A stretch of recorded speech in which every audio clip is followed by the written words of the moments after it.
Salve a tutti e benvenuti a questa nuova puntata di Soundtrack City Plus. Benvenuto a te Massimo Privitera. E benvenuto a te Marco Testoni. Allora, oggi abbiamo una serie di puntate, perché sono due, ricche, perché parliamo di un pianista, compositore, Remo Anzovino. Siamo strafelici di aver potuto parlare con lui. E non solo, perché la sorpresa è che Massimo poi è andato alla presentazione del suo disco, la presentazione milanese del suo disco Don't Forget to Fly, uscito proprio in queste ultime settimane, e ci farà vedere, ci farà sentire anche dei contenuti extra, quindi non solo l'intervista ma anche musica, ecco, mettiamola così, musica, che poi è il linguaggio che a noi ci interessa di più. Massimo, ci parli un po' della figura di compositore e di musicista di Remo Anzovino? Perfetto, allora io l'ho visto per la presentazione di Don't Forget to Fly all'interno dell'evento festivaliero del Piano City di Milano, e devo dire che è una persona che ha un parterre di fan a livello tipo Vasco Rossi, Pink Floyd e via discorrendo, ma veramente ma di quelli proprio accaniti, che lo seguono in giro per l'Italia in tutte le sue tournée. Allora, Remo Anzovino di Pordenone, classe 1976, e come hai detto per l'appunto tu, un compositore e pianista, ma non, anche avvocato, quindi abbiamo avuto il piacere di avere un secondo avvocato nelle nostre interviste dopo la Silvia Nair.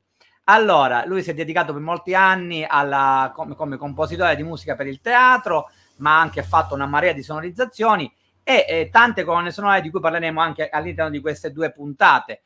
Ci focalizziamo in realtà su questo LP, per l'appunto, questo LP e anche CD, Don't Forget to Fly, però devo dire che parlare con Remo è parlare di eclettismo dal punto di vista proprio non solo cinemusicale, ma proprio musicale tout court. Poi lui è nato a Pordenone, No. ma è verace nell'anima.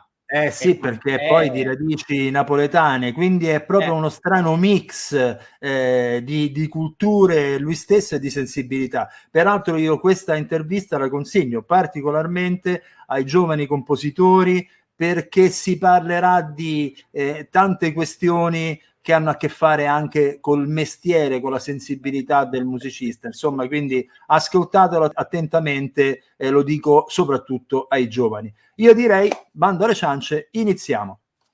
Don't Forget to Fly.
Salve a tutti, rieccoci qui, Soundtrack City. Abbiamo già parlato del nostro ospite, io quindi direi introduciamolo direttamente. Eccolo qui, ciao Remo Anzovino. Ciao Remo.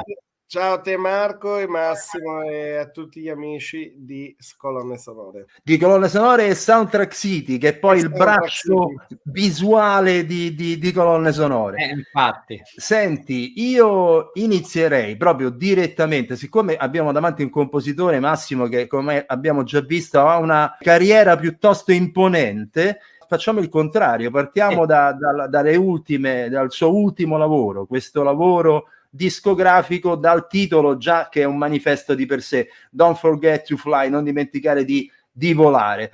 Io partirei subito con una domanda che che poi è una tua affermazione, e ti chiedo un attimo di spiegarcela meglio.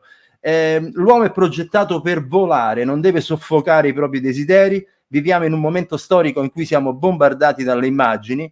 Con questo disco chiedo a chi ascolta di produrle invece di subirle, tornando ad essere protagonisti della propria immaginazione. Un concetto che a me sembra bellissimo. Ce lo spieghi meglio, Remo? Molto semplicemente credo che questo disco, Don't Forget to Fly, che è il mio primo disco completamente piano solo, è proprio un film, nel senso che io l'ho concepito come un film. Cioè, prima ho scritto il soggetto come se dovessi girare il film e poi ho seguito il soggetto nel tradurre le immagini del soggetto in tutti i suoni nella stessa sequenza in cui si sente l'album. Addirittura se noi andiamo a vedere il SoundCloud che ho mandato alla casa discografica Believe dei Provini, noi vediamo che la scaletta è la stessa. Quando ho inciso il disco a Fiesole, al Teatro Nuovo di Fiesole, l'ho registrato nella scaletta. Questo mi ha dato una forza dal punto di vista dell'unità narrativa incredibile. Quindi quando col grafico, il grafico ha visto questa foto effettivamente molto bella di Paolo Grasso, e l'idea è stata quella di invertire la regola, cioè la copertina non è artista titolo, ma è titolo più grande, artista più piccolo, proprio perché come al cinema tu vai a vedere il film, che ha il regista scritto sotto più piccolo. Quindi in questo tutto è immagine, tutto è legato all'immagine. Cosa vuole dire? In questi 42 minuti di musica in cui io cerco di trasformare il pianoforte nell'orchestra, di suggerire continuamente i registi dell'orchestra, tu puoi trovare uno spazio vero per produrre tu le immagini nel multisala che hai nella tua mente. Proprio perché se noi pensiamo solo 10 anni fa era impensabile, quando non esistevano i device, gli smartphone, non internet, proprio gli smartphone, i social, tu non ti svegliavi la mattina pensando di farti la foto, postarla facendo vedere come ti eri vestito, cosa stavi facendo. C'era un'intimità nella vita che oggi non c'è più. Bellissimo, perché io sono sempre a favore dell'attualità. Tutto ciò che è attualità per me è bello, perché il tempo che stai vivendo è il tempo che devi interpretare, però contemporaneamente questa musica vuole dire, bene, prova anche tu a produrre di nuovo le immagini, non solo a decodificare delle immagini che qualcun altro ha pensato per te. Che bel concetto, che bel concetto. Io guarda, questo tuo inno all'immaginazione mi piace veramente tanto, e ti chiedo, questo conformismo della musica, ovviamente noi parliamo soprattutto della musica applicata in questo senso, lo senti anche te come una cosa che gira sin troppo nell'aria? Ti rispondo, guarda, io una settimana fa ho consegnato le musiche per una serie TV in 3 episodi di cui non posso dare troppi, molto bella. Sono stato chiamato all'ultimo. Come sai, insomma, a un certo punto ho fatto il mio studio di registrazione, le mie cose, perché ho una carriera proprio suddivisa, no? Cioè le cose che faccio per il cinema, per le serie, e le cose che faccio invece come leader, i dischi, i tournée. Cosa che tra l'altro mi consente contemporaneamente, sono due mestieri così diversi che ognuno dà qualcosa all'altro. A un certo punto, chiaramente, il montatore aveva montato usando tutta una serie di reference, di cose, se no come faceva a montare. Io entro nel progetto, avevo 3-4 settimane per produrre 150 minuti di serie, 45 minuti per 3, e mi dice: com'è possibile che stai mandando la musica e che combacia perfettamente sulle scene, perché io dovevo scrivere proprio millimetricamente perché non c'erano i tempi neanche per smontare il montaggio. Dice, perché io, cioè, perché non mi mancano le reference? Ed è semplice, perché il problema delle reference, delle library, è che ci sono anche delle cose non brutte, ma il problema delle library è la consecutività, cioè il fatto che non accade niente nella musica che ti sorprenda, cioè parte la musica di library epica, cosa dico, gli ostinati, i violoncelli finti, quella roba lì, e sai dove va. Quindi il problema di un compositore, secondo me, quello che si capisce quando sullo schermo la musica l'ha fatta un compositore vero, cioè uno che conosce l'armonia, il contrappunto, la forma, l'orchestrazione, è che alla fine le basi della composizione, che sono quelle per cui tu sei sul quaderno, sul pentagramma, risolvi i tuoi problemi sul pentagramma, e che poi quando usi la tecnologia la usi con quelle basi lì.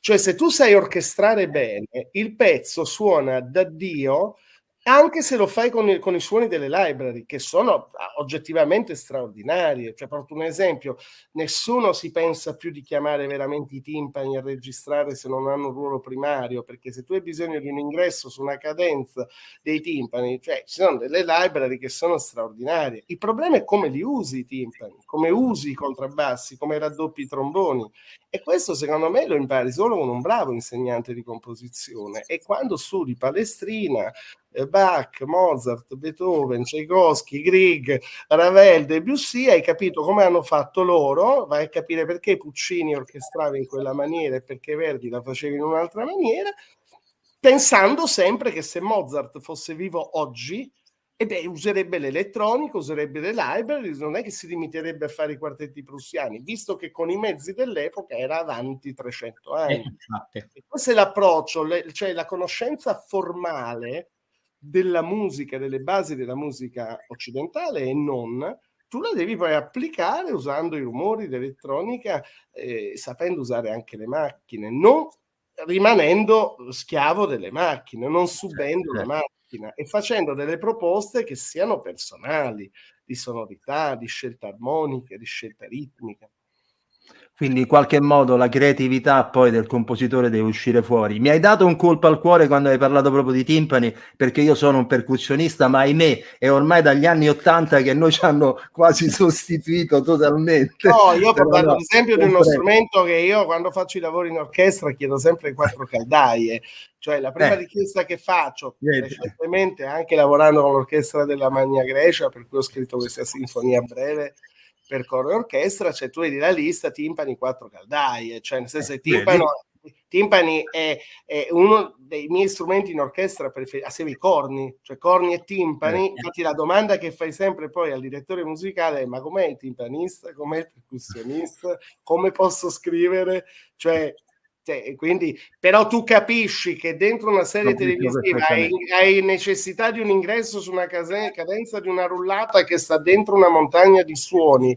Non ha nessun senso microfonare i timpani, perché ci stanno delle rullate, dei colpi di timpani che oggettivamente un orecchio medio fa fatica a capire che guarda, quando ho visto spesso preferire i pizzicati virtuali a quelli dell'orchestra, ho capito che ormai, voglio dire, tante cose sono un grosso problema, Marco, un grosso problema, perché purtroppo soprattutto le serie TV e soprattutto secondo me una miopia delle produzioni, guarda, io sono proprio da piccolo così, per questa cosa la denunciò anni fa il maestro Ennio Morricone, no? Quella famosa intervista in cui non fece una serie perché disse non mi pagano manco l'orchestra. E il problema è sempre quello che se tu fai a un certo punto abituare le persone a bersi il tavernello tutti i giorni, poi il giorno in cui gli servi un Barolo, un bel Sangiovese, capito? Quello è capace che ti dice che fa schifo il Barolo. Certo. E quello è il problema. C'è il problema che se il tuo orecchio apre Netflix, apre Amazon Prime e senti che le musiche hanno comunque uno standard che è legato comunque appunto anche alla troppa perfezione dei suoni. Cioè, quando noi ascoltiamo delle colonne sonore quando non esisteva ancora, cioè, pensa a Indagine su un cittadino di ogni sospetto, la scelta di quel pianoforte che io ho suonato al forum recentemente, perché sono maniaco, sì, perché sono maniaco dei suoni, dovevo registrare il mio Chuck per il film sull'Elio Luttazzi di Giorgio Verdelli, dove ho interpretato un pezzo spiegato da compositore, perché secondo me Luttazzi è stato un grande compositore, spiegando che lui scriveva come Cole Porter, insomma. A un certo punto Giorgio stava preparando il suo set e c'era sto piano buttato, un piano verticale che non gli davi 2 lire in mano, no? E io l'ho aperto, ho messo le mani, ho chiamato il fonico e ho detto: scusa, ma è lui? E gli ho detto: in che senso? Cioè quello d'Indagine? Sì, come hai fatto a capirlo? E c'è perché ho 2 orecchie. Perché è un suono talmente caratteristico, talmente sgarrupato, che l'emozione di fare però la forza è proprio come Battisti, cioè tu fai cantare le canzoni di Battisti ai più grandi, però Voglio Anna lo vuoi sentito cantare da lui, quasi stonato, quasi afono, perché sound e personalità. E in questo purtroppo le library annullano l'imprevedibilità, la leggera stonatura, la sporcatura, cioè c'è una tendenza a un'omologazione del suono, per cui quando le usi, soprattutto nelle serie, devi quantomeno dal punto di vista compositivo e anche timbrico fare delle scelte quantomeno più interessanti, ecco. Guarda, sulla personalità ci trovi d'accordissimo, ed è anni che diciamo questa cosa qua, del fatto, ok, va bene la tecnica, va bene la perfezione, ma manca la personalità, è quello che contraddistingue in generale la peculiarità del motore. Ma infatti se tu pensi a una colonna sonora come Joker, ti accorgi che in Joker la forza della colonna sonora è la scelta di fare una sommatoria di quel violoncello, di quei violoncelli veri fatti da lei in quel modo lì, cioè il suono di quella colonna sonora è uno dei segreti di quel film. Ti piace o non ti piace il film? È un identificativo, cioè se la stessa cosa tu lo facevi col sistema di produzione hollywoodiano, con l'orchestra di 100 elementi, la scena dell'omicidio, quella nella metropolitana, famosissimo, non avrebbe avuto la stessa forza. Quello è un caso di una colonna sonora mondiale, voglio dire, che ha una personalità fortissima dal punto di vista del suono. Ma tra l'altro, guarda, io tornando un attimo a quello che alla mia full immersion di questa settimana, prima di venire qui a intervistarti, e avendo ascoltato un po' di tue colonne sonore per il grande schema, ma quale poi che tu hai realizzato anche per il cinema dal punto di vista documentaristico, io la cosa che ho sempre notato, vabbè, questo lo faccio vedere perché mi sembra dopo, ma quest'album qui è qualcosa di spettacolare, questa raccolta di Art Film Music dove ci sono Van Gogh, Monet, e poi Gauguin, Frida e il film su Hitler vs Picasso. Ma la cosa che ho sempre notato in te, fin da quando conosco un po' il tuo modo di comporre, è proprio la personalità. Cioè tu hai i tuoi tratti distintivi che io ormai nel tempo riesco a riconoscere. Mi ricordo che la cosa che mi ha colpito maggiormente e che mi ha ricolpito ascoltando Don't Forget to Fly, e quindi vediamo l'attualità, è il fatto del tuo grande essere molto eclettico, ma della tua grande capacità di essere un enorme melodista. Tu hai la capacità di far subito entrare nelle tue melodie, farle addirittura anche canticchiare, fischiettare, come si faceva quando si usciva da contenti dall'ascolto di un album o dal cinema, e soprattutto tu hai una caratteristica che non hanno molti attualmente, che è quello della tragicità della melodia che aveva Georges Delerue. E io infatti in te trovo molto Georges Delerue. Chi ti ha paragonato a Michael Nyman, chi ti ha paragonato a quella... In realtà io vedo in te molto Delerue, che oggi molti hanno dimenticato, ahimè. E questa è proprio la tragicità, ma in senso sia positivo, lirico, che romantico della tua melodia. Innanzitutto grazie, sono molto gratificato da queste tue parole. Ma io ho iniziato a comporre musica che avevo 11 anni, andavo in prima media ed è un gesto, diciamo, vitale che ho compiuto tutti i giorni della mia vita, ne ho 47.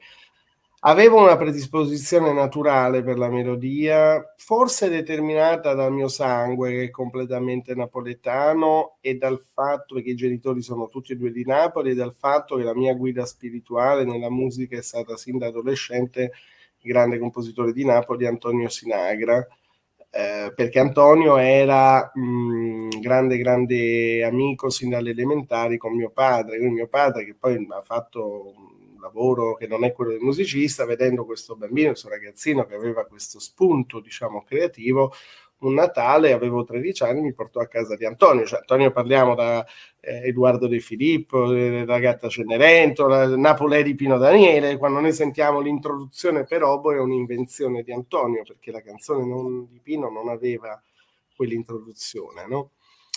E quindi questo mi ha dato accesso sin da bambino alle grandi fonti che vanno da Gesualdo da Venosa, passano per Ionmelli, Pergolesi, Scarlatti, e chiaramente la possibilità di parlare continuamente con un maestro di quella portata, di suggerimenti, ascolti da fare, mi ha portato a tirare fuori il melos del mio sangue.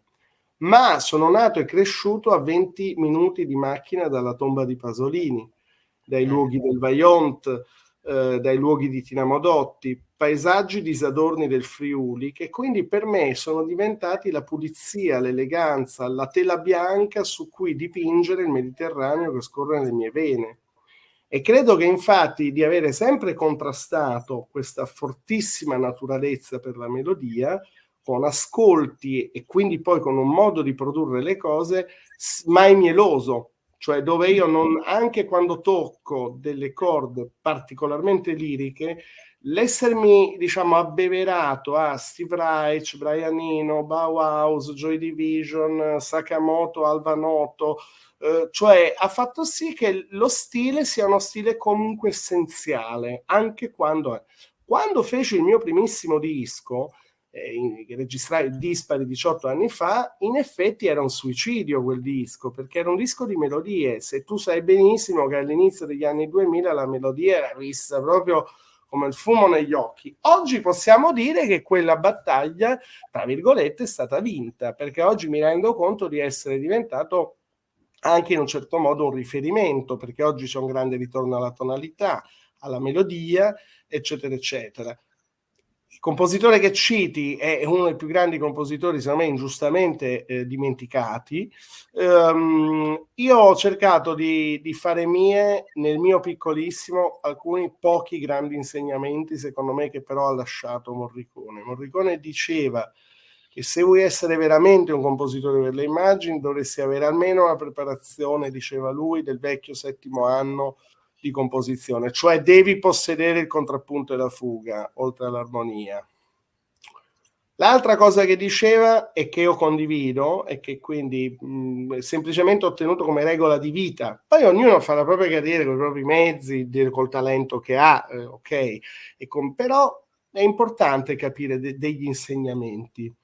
Cioè lui diceva non è vero che esiste un musicista che va bene per fare quel film e un altro che va bene per fare un altro film. Un vero musicista, per fare la musica per un film, innanzitutto deve amare il cinema, conoscere il cinema, capire il cinema, sapere cosa è un dolly, cosa è un piano sequenza, capire i problemi di un montatore.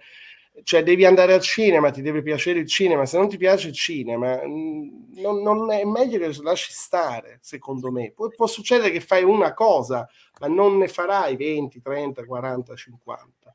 Seconda cosa, io penso che un musicista deve saper dare la musica ad un film d'amore, un film di guerra, un film d'arte, un film drammatico. Tu devi saper leggere e trattare le immagini e devi saperle tradurre in suono, commentandole col tuo punto di vista. E quindi in questo la duttilità è determinata dal fatto che uso l'elettronica, uso l'orchestra sinfonica, uso la cosa da camera. Certo, è chiaro che il fatto di essere anche un pianista di un certo tipo fa sì che quando mi viene chiesto di suonare il pianoforte, come dire, si sente che lo sto suonando io, cioè posso dare sicuramente un valore aggiunto, ma ci sono state tante musiche che ho fatto dove non l'ho messo. Una su tutte, Il ladro di Cardellini, dove uso il fischio musicale per un gruppo che suona, che ho diretto, dove io non ho suonato nella colonna sonora, che non serviva. Ecco, a proposito di questo film che hai citato, che io lo metterei insieme a un altro film, dunque, esattamente anche quello che in qualche modo ha a che fare con Napoli, cioè Una vetrina che guarda il mare, regia di Massimiliano Gallo, che secondo me è uno dei più grandi attori che noi abbiamo, peraltro, io credo. Condivido Ecco, da questo punto di vista, io vedo che in qualche modo le tue origini richiamano, perché sono due film, ambedue, in quel dove la napoletanità... Anche Pompei di Pappi Corsicato con Pappi, facevamo tutto un ragionamento bellissimo con Pappi. La domanda che ti chiedo è: te le cerchi questo tipo di ritorno alle tue origini o ti capitano?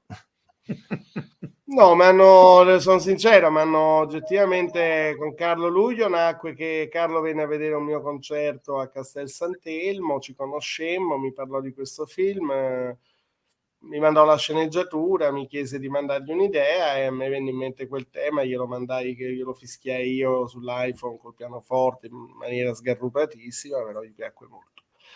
La cosa divertente fu penare per trovare il fischiatore, perché feci 7 provini per trovare quello giusto, perché in questo il problema non era tu sai che appena metti il fischio al cinema, appena metti il fischio uguale Morricone, no? E io stavo cercando un uomo uccello, che era una cosa diversa, uno cioè che sapesse fischiare come un uccello, come un cardillo, anche perché la melodia del tema non era assolutamente, non c'entrava niente con Morricone, era una melodia proprio completamente diversa.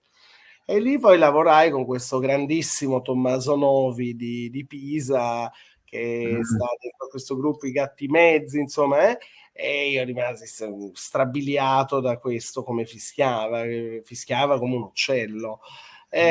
Ma anche sì, con Corsicato, insomma, c'è stato un ottimo rapporto, poi Pappi è anche un musicista, insomma, molto esigente, invece poi siamo riusciti a trovare una bella sintonia, anche con lui facciamo delle musiche molto belle. Sono cose che sono nate lavorando, insomma, in cui poi sicuramente per me è anche una grande soddisfazione, perché è il luogo dove sono nati i miei genitori, quindi ecco sì, poi insomma Napoli è un posto dal punto di vista culturale centrale, primario, cioè voglio dire, lavorare lì comunque ti impari sempre qualcosa, ecco.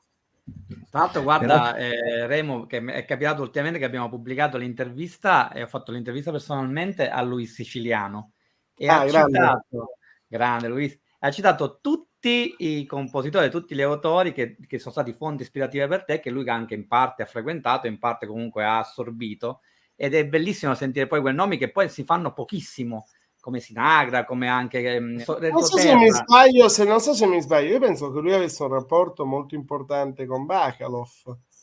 Non so se ricordo male o se non lo penso che lui avesse un rapporto con Luis Bacalov molto importante. Credo. Sì, però ti dico, siccome lui come te è molto polivalente, molto particolare anche nei suoni, nella ricerca molto bravo Luis. Quindi è come con te, che è un piacere immenso parlare e soprattutto ascoltare idem. Lui mi ha fatto venire solo in mente questa assonanza, se parliamo di musica.